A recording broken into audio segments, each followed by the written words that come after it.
Mondo cool. That's right, boys. Mondo cool. Mystic Chronicles is a 16-bit retro throwback turn-based RPG. This game was developed by Kemco and published by Natsume. This game is also a digital download exclusive for the PSP and PSVita. Technically, this was also released as Fantasy Chronicle on the iOS platform, but this is a different translation from that, and is trying to be separate from that release. This game, as a download, is only also about 42 megabytes. When you first look at this game's graphics, chances are you're going to have one of two reactions. One of them being, "Oh man, look at these 16-bit sprites! They remind me of games like Breath of Fire and Phantasy Star." The other reaction being, "Ugh, why does this game look so old?" If you just gave the latter reaction, chances are this game isn't for you. But if you gave the game the former reaction, kindly stick around, as this game will probably be one you want to check out. Now, once you get past how nice and retro the visuals look, you'll come to realize that they're mostly average looking, even by 16-bit standards, save for two specific things. One being the character portraits, which are drawn fairly nicely in this game, and do a good job of giving characters a way to emote. The other thing being the enemies during battles. The animations are really good, and enemies generally look fantastic. While the game doesn't look amazing by any means, it's certainly charming. One complaint I do have is that the frame rate seems a tad slow when walking around. It's not that bad though, but it is noticeable. The music in this game, much like the visuals, is a throwback to 16-bit RPGs. However, I have to say that I was mixed on the music in this game. I found that a lot of tracks for dungeons and towns sort of mesh with the background, don't really make an impact. But alternatively, the songs for both battles and cutscenes were quite good. In the end, it got it right where it mattered most, but that doesn't take away from where it falters. It has a decent soundtrack, but not anything to write home about. The story in this game is simple and charming, much like RPGs of yesteryear. The game follows Lux, our protagonist. He starts off wanting to join the Holos Guild in order to follow in the footsteps of his best friend Albert. After some bad things happen, Lux finds out that he's a Covenanter, which means that he can have a guardian beast at his side during battle, which truly marks the start of Lux's journey. The story in this game isn't going to wow anyone, but it's definitely a nice and charming tale. I was even a bit surprised at how the story showed a surprising bit of depth and emotion towards the end of the game. However, I think the biggest misstep in the story are the characters. The characters aren't bad, but it never really felt like I got a really good chance to really learn about them, see them grow, or really get to know them. This is definitely a shame because I actually liked a few of the characters and I would have liked to have learned more about them.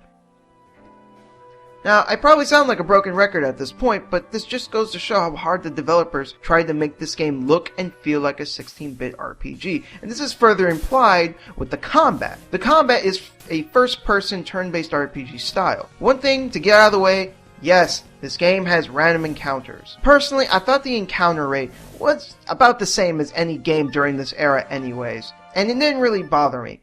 But it is going to bother others, so I have to bring it up. Anyways, onto the combat itself. It's fairly self-explanatory, except for one thing, the aforementioned Guardian Beasts. Since all the characters that you play as are Covenanters, they can all have Guardian Beasts. Now, unlike the human characters, who you have full control over, the Guardian Beasts attached to the characters all act on their own. You can give them general commands in the tactics menu, but they'll be generally just doing whatever they want. But they've never actually done anything when I played the game that hindered, despite acting on their own and not having any direct control over them. And depending on the situation, they usually actually do what you would want them to do anyways. I have to say, kudos to the programmers for having such a smart AI. The game never felt too hard or too easy, surprisingly. I always felt that the difficulty was fairly balanced. There were some spikes here or there where the game definitely got more difficult, but typically changing your strategy a bit, grinding a little bit, or making use of this game's crafting system would usually help out. Which, of course, leads me to another big part of the game. The crafting in this game is quite deep. You can gather materials all over the world and you can use them to make equipment stronger. Not only can you make them stronger, but you can also change them into another kind of weapon or armor. Maybe make a sword that has a fire element attached to it, or an armor that has more wind resistance, for example. It definitely adds a lot more to the game and makes up for this game's lack of any sort of skill tree or external leveling system. The crafting system is very well done and definitely makes the game more enjoyable. Mr. Chronicles is an enjoyable retro-style RPG. It has a rather specific audience, but I would be hard-pressed to find many people within that audience that would not enjoy this game. It certainly isn't anything special and isn't going to be winning any awards, but it is a charming little game that's fun to play, especially if you're misty-eyed toward your childhood RPGs like I am. This game is $15 on PSN and lasts about 20 to 25 hours. Even more if you try to tackle the post-game content, which will definitely add a decent chunk to the game.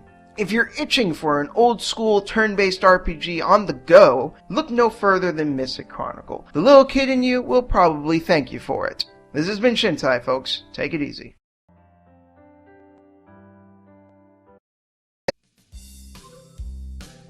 It's time. You know it. You felt it in your gut. It's time for some shameless self-plug or promotion. I seem to go back and forth between plugging and promotion. I don't even know what I should really call it. Anyways, since I reviewed a digital download-only game for the PSP, technically that's not true.